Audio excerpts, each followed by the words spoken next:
And when I could hear the oil sizzle, and I knew it was time to start the car. Not quite.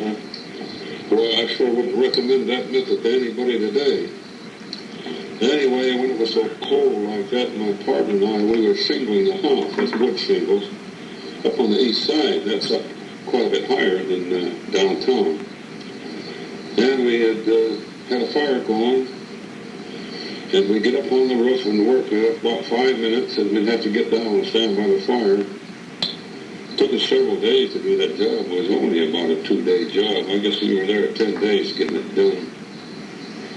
Anyway, when you shingle, you throw the nails in your mouth. That's how you handle your nails. You use too many nails to pick them out of your pocket one at a time. And the nails will stick. And you have to close your mouth and warm the nails up before you get them out. And when we drank coffee there at lunchtime, we put the coffee, if you put the coffee behind you there and set it down, the darn thing would freeze. And I had some of that pickled lunch meat called sauce. And I pulled it over the fire with a couple of sticks and get it toasted, and then that sauce would start to melt, to run out.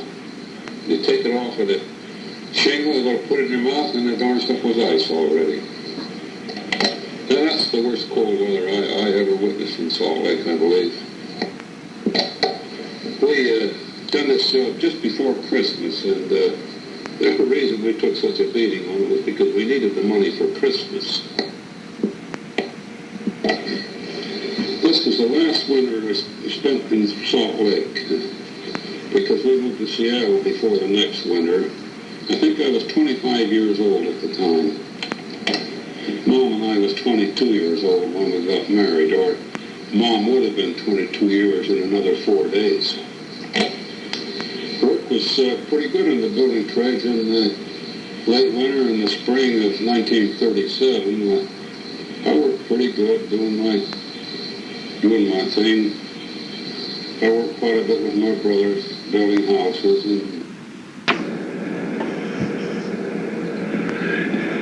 And my brother Orson and I, we subcontracted a lot. In fact, we subcontracted most of the time. We would subcontract the shingles and the lath, and that was all wood in them days. Very little composition shingles and very little rock lath in them days. But there was other plaster bases coming in just at that time, like rock lath and Celotex lath, but they weren't very popular yet. But you got good at putting that on. That's why you could take jobs away from carpenters. The carpenters were not fast enough at it. They didn't do enough of it to get good. But we did pretty good. I done pretty good. Mom and I saved $200, which was quite a lot of money in them days. That's how much money we had when we came to Seattle. I had a 31 Buick coupe, the one-seat deal, and it had a rumble seat. It had a straight 8 engine in it. That was a nice-looking car. That rumble seat was all weather, it was real nice. They call it a mother-in-law seat. But the darn thing, it had a leaky head on it, it leaked water. And I had to watch it to get overheated. It didn't get into the oil. That was one good thing. But I drove that to Seattle when we come up here. That was quite an adventure, a 1,000-mile trip in an automobile in them days. There was a lot of bad roads. And, all of the roads were narrow. It's just a one-way road. Just barely room for a car to pass the other. The ones that were going opposite directions.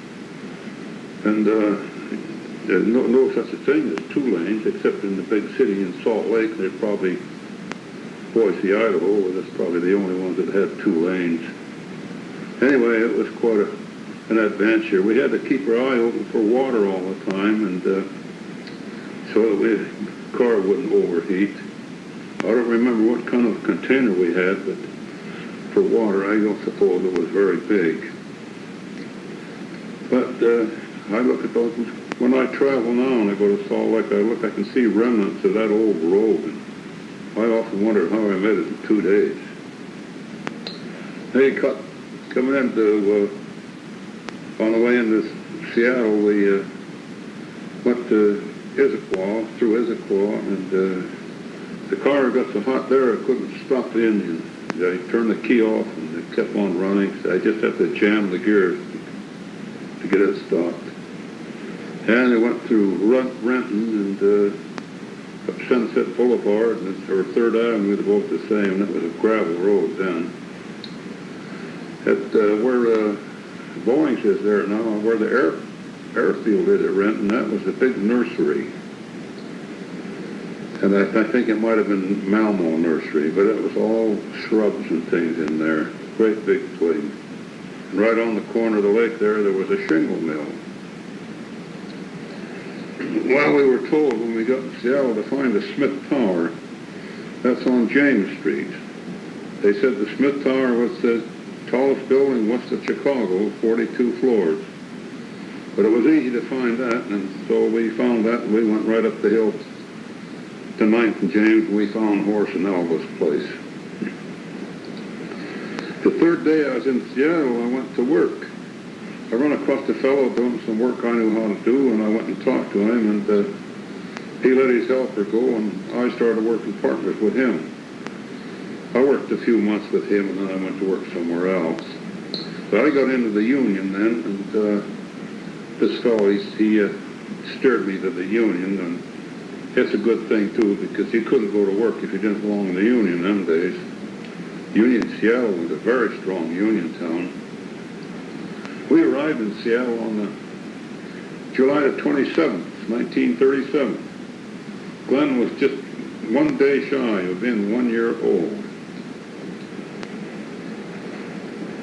The waterfront in them days was different, too. The big ships used to, it was a working waterfront, strictly for people whose life depended on the sea or on ships. It isn't like today. There's no carnival atmosphere in them days. And the big ships that come in there to them dock, and the bow of them ships that hang out over the sidewalk, and big president boats would come in. They were big passenger ships. They were really something. It's called the President Lines. I think they're still in business with some kind of ships, but they're not like the love boat that you see on TV today. There wasn't too much work in them days, but we worked a 6-hour day, 30 hours a week, and that's all the union would allow. And the scale was, for carpenters, was $1.25 an hour, which wasn't bad. It was more money than the policeman or the fireman made. And, if one could work steady at it, he could make a pretty good living. He could buy a nice home with that much kind of money. In them days, you could. After a couple of years here, I moved out to Georgetown. We rented a little cottage. Yes, Bill Wagstaff, he worked in a furniture factory, but as soon as I got acquainted with him, he went to work as my helper, and he quit his job in the furniture factory. But anyway, after Georgetown, we moved over to Rainier Valley in a little house on Frontenac Street. The house cost $1,300. And I remember we had to borrow $50 from the real estate man to make the down payment.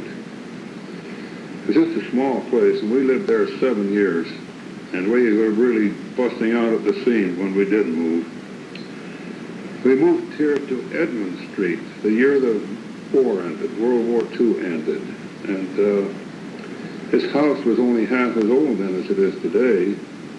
And this was a real good neighborhood then. There was kids to play with, and there's no black people around at all. It was a real good neighborhood.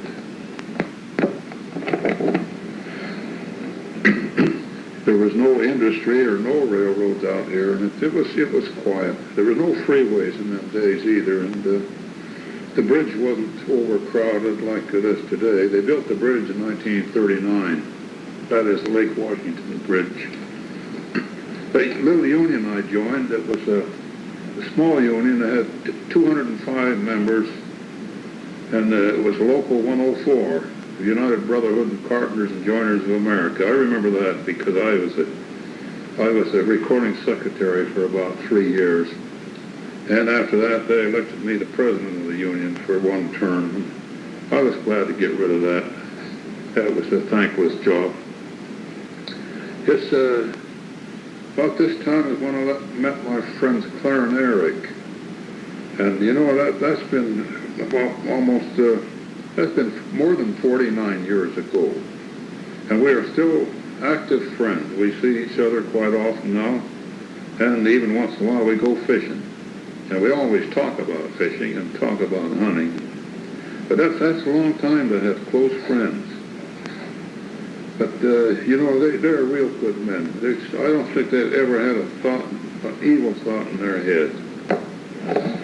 Mom said it was sure a shame that they never got married because they would have made some woman very happy. They would have been such good husbands. I worked with that fellow that I met when I first came to Seattle 2 or 3 months. And I quit working with him and went to work somewhere else. This other place I went to work with was a pretty big outfit. They had about 50 men working for them. Oh, more than half of them men were canvassers. They went door to door and tried to get the people who were interested in siding or roofing or remodeling and make an appointment for the salesman to come back at night. Well, those salesmen, most of them were real high pressure, and they promised these canvassers if they get them in the house, they'll get their commission whether they sell the job or not. That's how sure they were of selling. Boy, some of them guys were really high pressure. We used to go on a job sometime to start it, and if people come out and look and see what we're doing, and they swore up and down they never bought that stuff. They bought stuff a lot better than that. We had quite a bit of trouble at times. We'd have to stop and get the salesman to come back and talk to people again. I even went to put some material in my car to get a job started up in Edmonds one time. There's some old people up there on this home. And they said they didn't buy that. They had no way of paying for it. And the old lady was just crying. So I patched the roof up to one week, and I went back and told the boss. The boss canceled out the deal. He wasn't as bad as some of the men that represented him. Anyway, one time I went up on the job, and some of the men had put asbestos siding on the house. And we went up there, and he got all of us up there, the whole bunch of us up there to take that siding off. What had happened, he had put the siding on the wrong house. And he completed the job. Well, it should have been the house next door. Anyway, the people come home and found their house all covered with siding that had been away. And, well, the boss, he was in trouble there, so we got all the siding off, and the boss, he fixed it up and painted the house for the people and didn't charge them for that. I guess he was lucky to get out of it that easy, I think. And I worked off and on for some fellows. There were 3 brothers. Their name was Lewis. I think maybe that was a different name because they were Russian Jews. And the story was going around, and the men that worked around that kind of work that they had got out of Russia just before the revolution and had their money changed to gold and melted the gold down and melted to the bottom of their automobile and drove out of the country with it. They were pretty good fellows to work for. One of them became a big shot contractor. He done big work.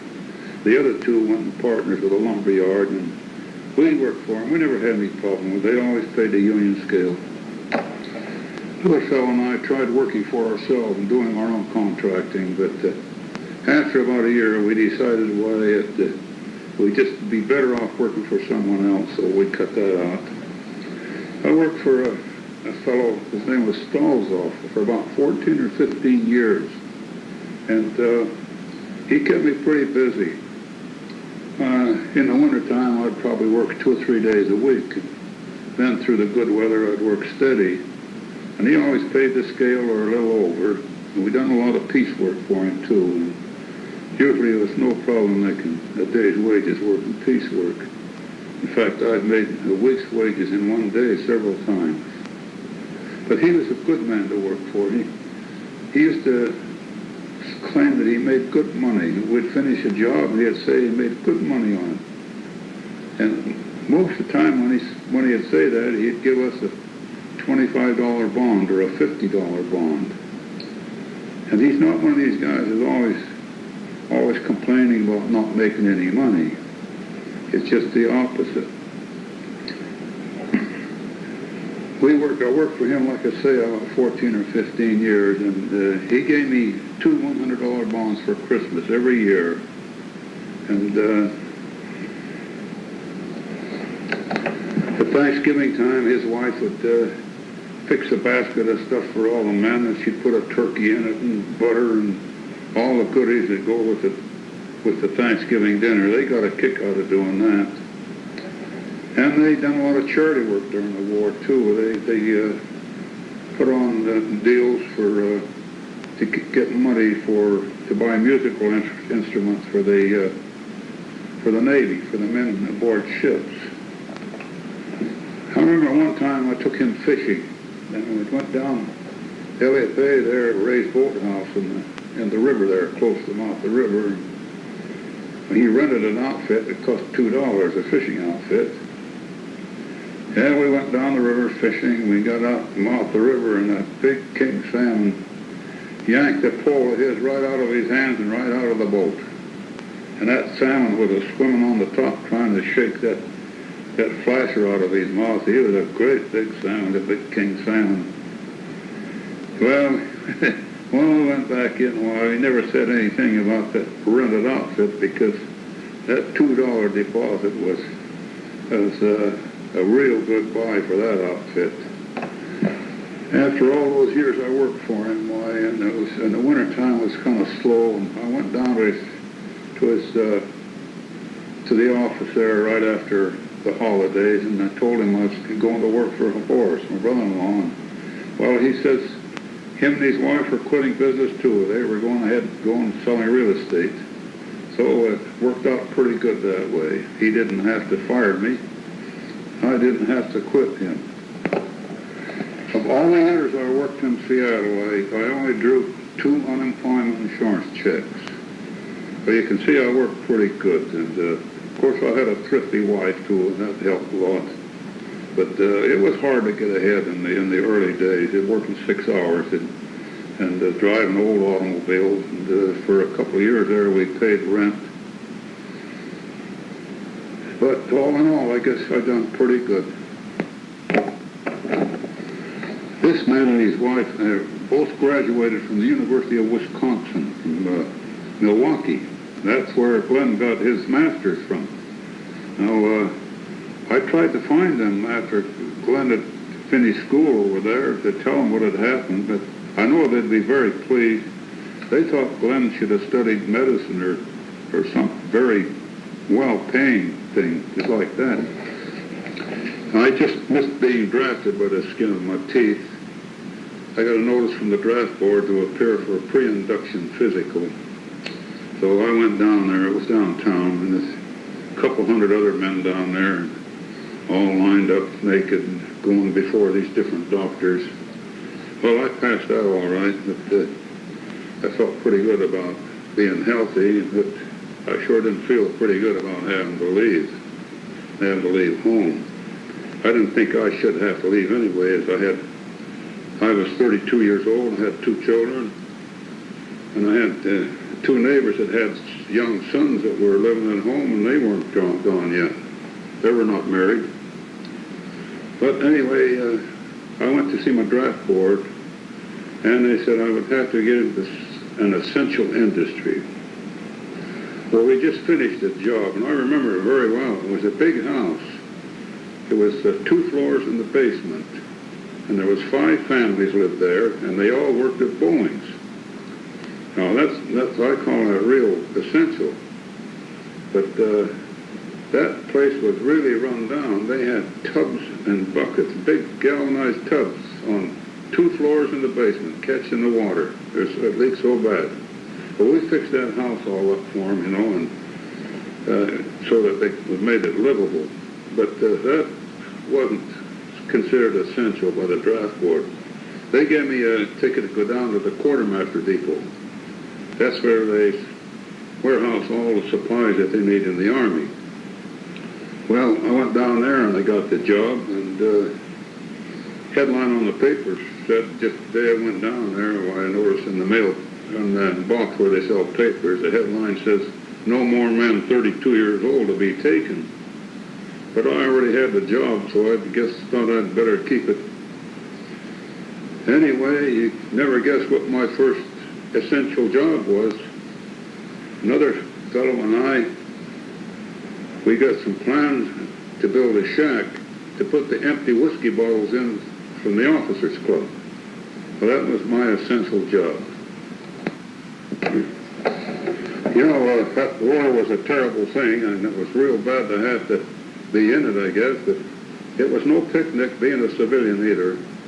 Everything was rationed, gas and shoes and sugar and meat and butter, and everything you could think of was rationed, and very little stuff wasn't rationed.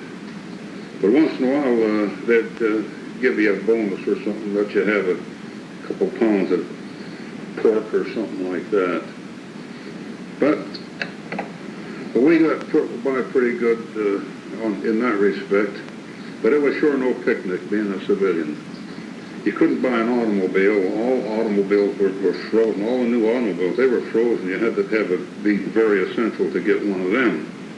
I understand that the guy that owned the racetrack down here at Longacre, his name was Gottstein, and they let him have 2 Cadillacs.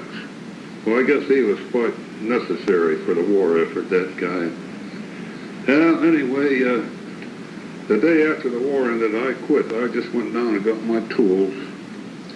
And we left right away on the trip to Salt Lake. We hadn't been there for many years. And gas was still rationed, so we started driving, and by the time we reached Pasco, the rationing was off on gas. But it was sure good to see everybody in Salt Lake, and things had sure changed a great deal all during the war. You know, they used to talk about 90-day wonders. That's had an awful lot of commissioned officers in the service that they didn't need. I noticed down there at the quartermaster depot where I was, they had more than 200 commissioned officers, and there wasn't any second lieutenants. They were just a few first lieutenants, and mostly captains and colonels and lieutenant colonels. I don't remember seeing a general down there, but I imagine there was a one-star general. They had 4 sergeants. They were the only enlisted men there. We had a captain who was our boss of the building trade shop, and he didn't know anything, and my foreman didn't know anything either about building or carpenter work. I don't know how he ever got the job, because he wasn't a big shot at all. He wasn't high enough up the ladder to get a political job.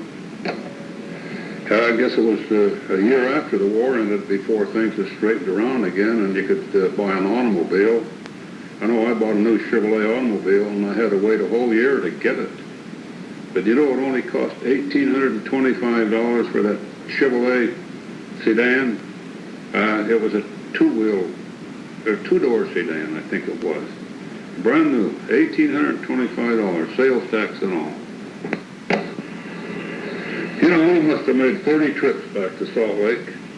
I think we knew every bend in the Snake River. But we sure enjoyed the trip back there. It'd take us 2 days, and the kids were at the right age where it was a real adventure to them. But they didn't look at the scenery though. They kept their eye ahead for a place where they could buy some popcorn and hamburgers. That was what they liked the best. We used to go over to Hood Canal, and every once in a while we'd go over there, and we'd go there and gather oysters and clams. We'd take the kids in the car. I had that new Chevrolet I had then. It wasn't new anymore, I guess, by this time. And Mom had put up a picnic lunch. We always have sandwiches. I imagine it was tuna fish sandwiches. She was great for that. And cake. We'd have cake, and we'd have something to drink. We always had a good lunch, plenty to eat. Potato salad, too. That was another thing we always took. So we'd go over there, and we'd be going all day long, and we'd come back, and at night we'd start shucking oysters, and we'd we'd put the clams in water and let them open up. By morning, they'd be all opened up, and we'd just, or you could steam them, you know, that would get open them up too. Well, we sure had feed. Boy, we had fried oysters and oyster soup and everything you could think of made out of oysters and clams. And great big pot of clam chowder. Boy, Mom made the best clam chowder you ever tasted. She made it with milk, you know, and bacon and potatoes. Boy, it was good. Well, I sure used to stuff myself on that.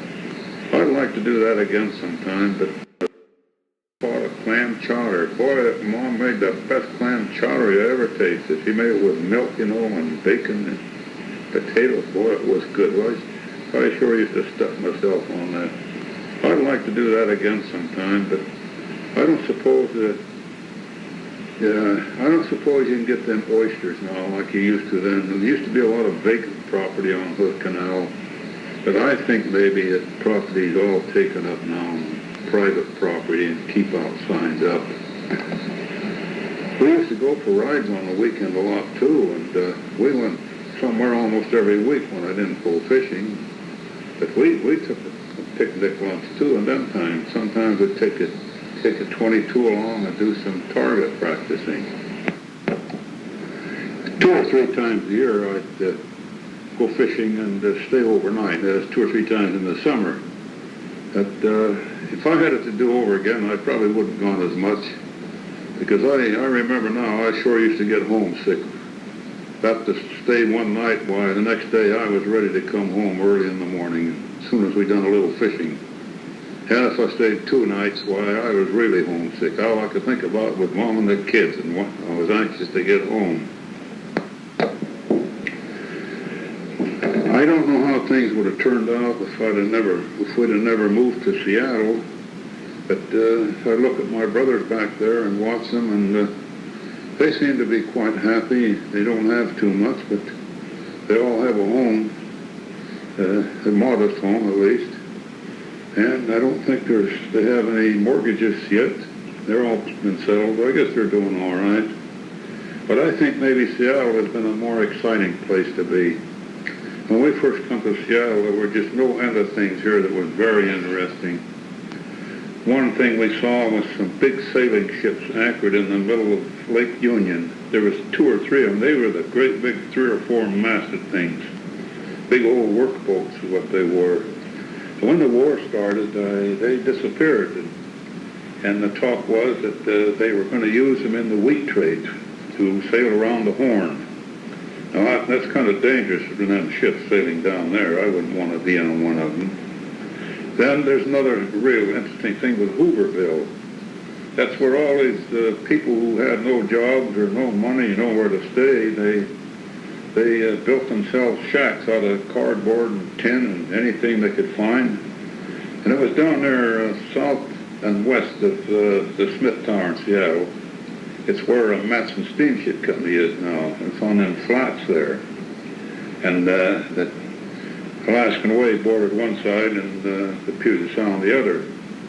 Well, they gathered driftwood and everything, and they built shacks, and I guess there was 200 or 300 in there. They had a regular town, and I understand they even elected a mayor, but it wasn't an official mayor.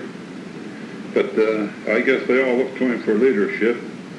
When we first come to Seattle, you could see them fellows, they'd make themselves a cart, and they'd push it around up the alleys, and they'd gather junk or anything that would help them to live.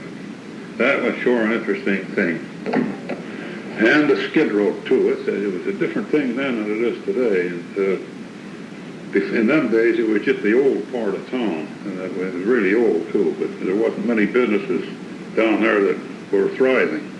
It was not a good part of town to be in, either to be walking through or shopping or having a business. But it's sure a different thing today. Everything down there is high priced. A lot of them derelicts are still down there, but since they took the bus fare off of the downtown area, why, those guys, they're all over the downtown area now. They're not just down on this skid road. And there's the blackberries, too. Golly, it was hard to believe when I came here that them blackberries were good to eat. There were so many of them, and they were so good. Those big Those big berries, when they get good and ripe, they're really good eating. The smaller type is a better eating, but there's not many of them, and it's hard to know when to go pick them.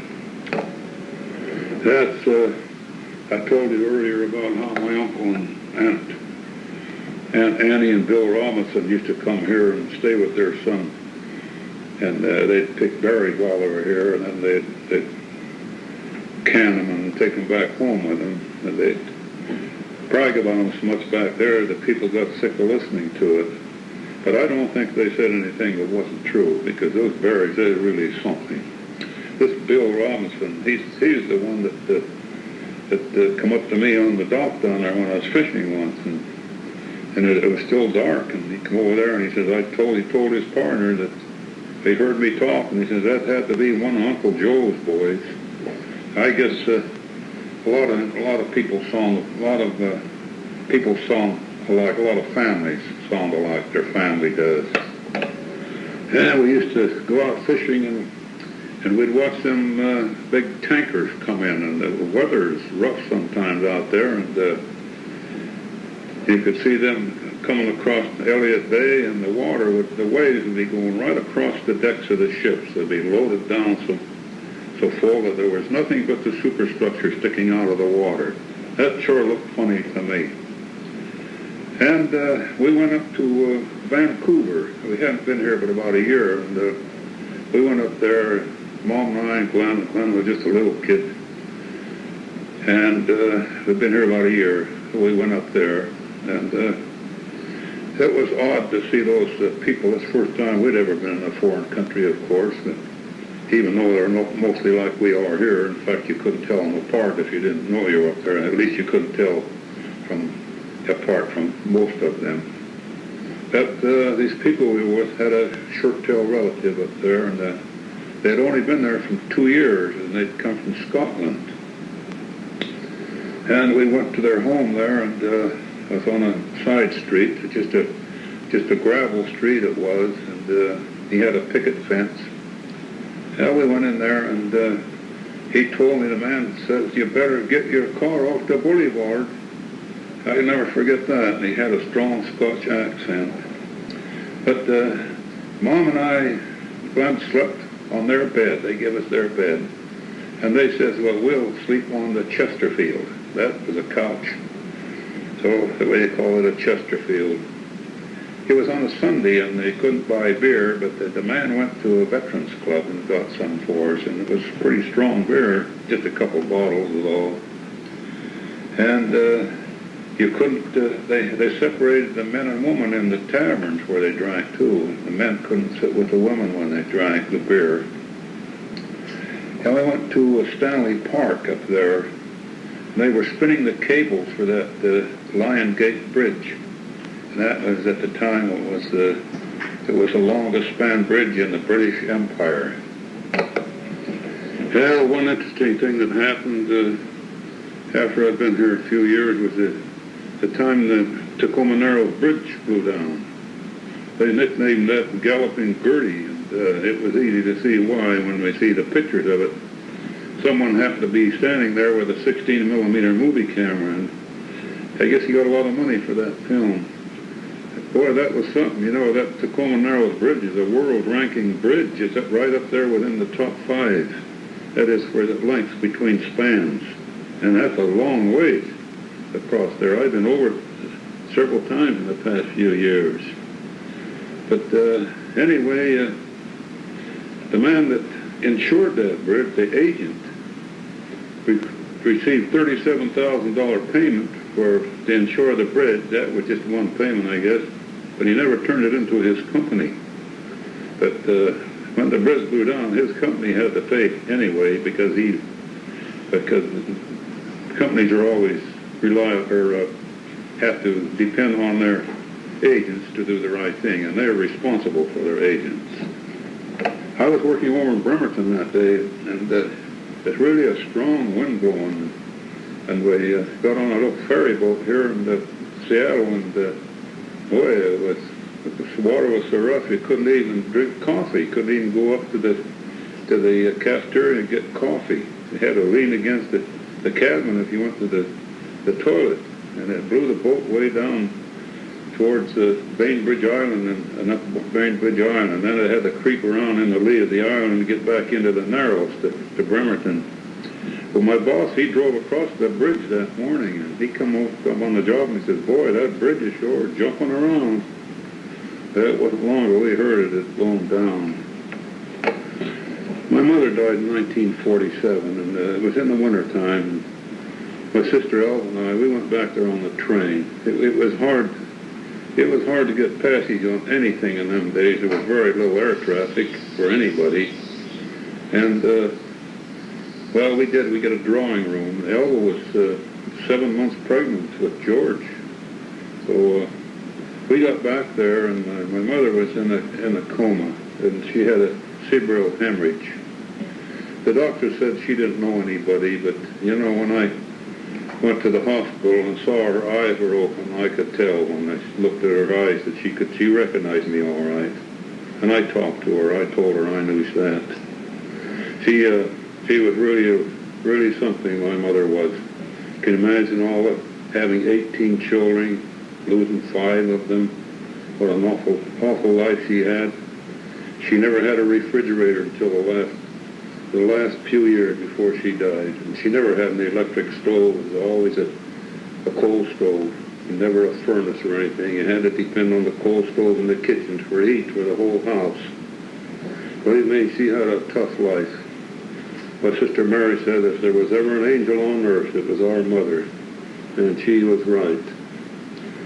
And Mom and I, we went back to Grandma Heath's, you know, when she got sick. She was real sick, and we went back there. It was in the dead of winter, and boy, it was tough going. We had that little American Rambler, and we drove it in the wintertime. Just a day after Christmas, we left for Salt Lake, and going all through, all the way with no trouble. I had new stud tires on. That helped. And there was snow and ice all the way. There was cars off the road, trucks off the road. One place a big semi turned upside down. But we got there anyway, and we put Grandma, we closed the old house there and put Grandma in the nursing home. Boy, that was a hard thing to do. People don't want to go to them nursing homes. They're terrible things for them to have to go to. It's leaving their home that was bad, I think. That's really hard, to leave your home, no matter what kind of a home it is. Anyway, after several months in the nursing home, Grandma died, and Mom and I left right away. We went down there, and Horace and Elaine flew down. But Grandma, you know, she took to me, I know nearly all my married life, she seemed to favor me. She seemed to like me, and I sure appreciated that. I know that she knew that I liked her too. She came up here and stayed during the war, you know, and she worked out in the fields for a while there. She worked up in the laundry too, but she went to work I think it was after the war ended. She worked out in the fields out in Kent. She was staying with us for a little while, and she worked out there, and she'd get up at 5 o'clock in the morning and go out there and pick beans, string beans, and come home at night. And she'd bring some bag of string beans for us. Boy, she sure enjoyed that. That was really good for her too, I guess. But it was a sad thing to see her suffering there in Salt Lake, and there's nothing else we could do. Mom would have brought her here to Seattle if I'd have said the word, but it would have been too hard a job for Mom. I knew that, because I wouldn't allow her to do it. Grandma rented a place down around Denny Way, between about 4th and 5th Avenue there on Denny Way for quite a long time, and she had some friends that she had before she went to Salt Lake. When she lived in Seattle, they were friends. They were been quite close friends at one time. They were carnival people who run the sideshows in carnivals. And she thought they were really great people. I guess they were pretty nice. I remember a funny thing happened one time. three of us went up north to do a job. We went up to put some siding on a house up there, up at Burlington. And that's up north of, next town north of Mount Vernon. Anyway, on the way, we just got into the edge of the town there on the main highway, and there was a restaurant there, so we went in and we looked over, we ordered a sandwich, and this young couple behind the counter there, they asked us if we could pay for the sandwich first, so they could go across the street to the grocery store and buy the stuff for it. So that's what we done. We paid for our sandwiches. They went across the street and they bought some bread and some cheese. And we found out that they were just trying to open up a restaurant. And they never had any money, I guess. Now, evidently they never had anything. We helped them put up a sign out front. We thought maybe it would bring them some business, you know.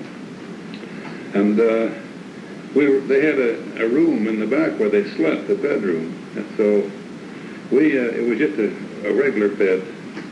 So we rented their bed from them. They slept on the floor somewhere, and we rented their bed from them. That would give them a little more money to operate on. And we helped them put this sign up, you know. I don't know whatever happened to that couple. That was really something to pay for your dinner before you got it. But his name was Zote.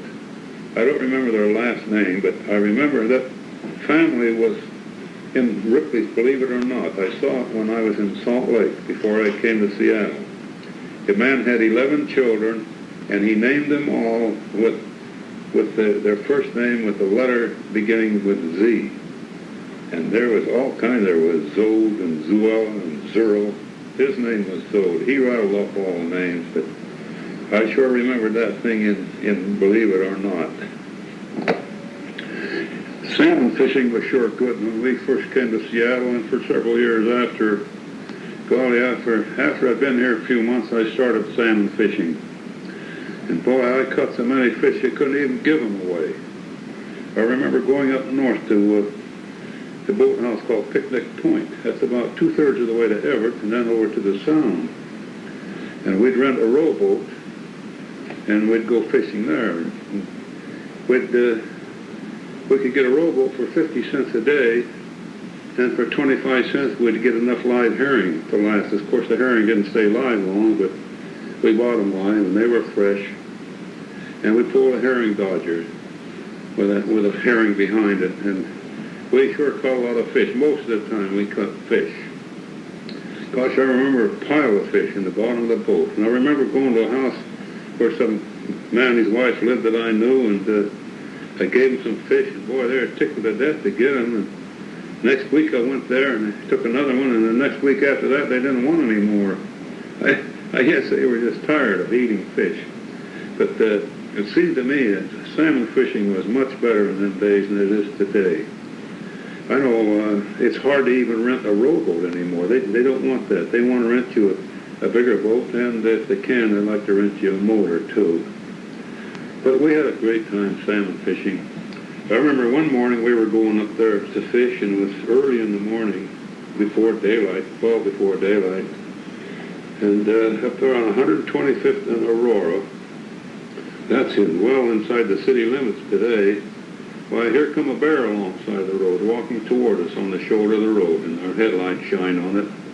And when we passed it, the bear crossed the road behind us. The car's lights behind us shine on it. That was something to see a bear. And it wasn't the city limits then, but it is now. And it's real close in. But the trout fishing, I think it was a lot better in them days. They had a 20 fish limit. And they planted, the game department, they planted all the lakes and they planted all the rivers. And today they only plant part of the lakes and none of the rivers. They try to tell you that the natural run fishing is much better, but I know most of these fish don't have any, most of these rivers don't have any fish in at all. Something else we used to see was those killer whales. He's out there in the rowboat rowing around, you know, and a school of them come by pretty close to you. It was kind of scary. But, of course, I know now they wouldn't have harmed you. But they rolling around, some of them jump right out of the water. And, boy, they're big, some of them. And we saw seals, too. They're hair seals. They're not the type that have fur on them. But they follow your boat around. They look like a bunch of dogs following you. All they can see is their head out of the water. I remember the first big salmon I caught in Elliott Bay. I'd been here about a year, and it was 22 pounds. Gee, that was a good fish. And boy, we eat on that, and we give big chunks of it away. And, we had a big roast at home, and I was picking on that for several days after. The biggest salmon I ever caught weighed 32 pounds, and that was out at Seakill. That's out not far from the mouth of the Strait of Juan de Fuca on the peninsula side. And the trout fishing at times was real good, and most of the time the fish were small, but once in a while you get some pretty good fish, especially in the high mountain lakes. But the biggest trout I ever caught was, I was with Neil one time. We go over there on interstate, just off Interstate 90, the other side of Easton, about 20 miles east of Snoqualmie Pass. And there's a lake there called Lavender Lake, and we were fishing there one time, and I got around the one far end over there, and I had a bucktail coachman flying on, and I tied into a fish. It took me about an hour to land him. And that was a rainbow trout, and that's by far the biggest trout I ever caught. In fact, it's probably 3 times bigger than any trout I ever caught. But I carried it, no way could I get it in the basket, but I put my finger in its gills, and I had to bend my elbow to keep his tail from dragging the ground. That's how big it was. It must have weighed 10 pounds. That was really something, that fish. But I've caught nice big fish at the high mountain lakes, too. There was a lot of fun catching them. And it was a lot of fun hiking into them lakes, too. And I hiked with Clarinaric into lakes at times, and we didn't have very good fishing in them, but we had a good time anyway. Yeah, the salmon run seemed to fill the rivers in them days. And in the fall, when it was time for salmon to run, it seemed like all the rivers were right full of salmon. Maybe it was my imagination, but boy, they were sure a lot of fish. I don't know how I could have imagined it, but it seems today like when the fish are running, you walk along the stream, you don't see them, only occasionally. Well, I went hunting quite a bit and never did shoot very much, so one deer, I guess, and an elk. I shot an elk once in 1955. And I'd always heard that the elk meat was like the best kind of beef. But, after you eat 100 pounds of that stuff, why, you change your mind. You get so you can smell the stuff a half a mile away, and there's no way no way would I ever want any today that smelled like that. But we used to go up to San Juan Island and hunt rabbits up there, and during the Depression,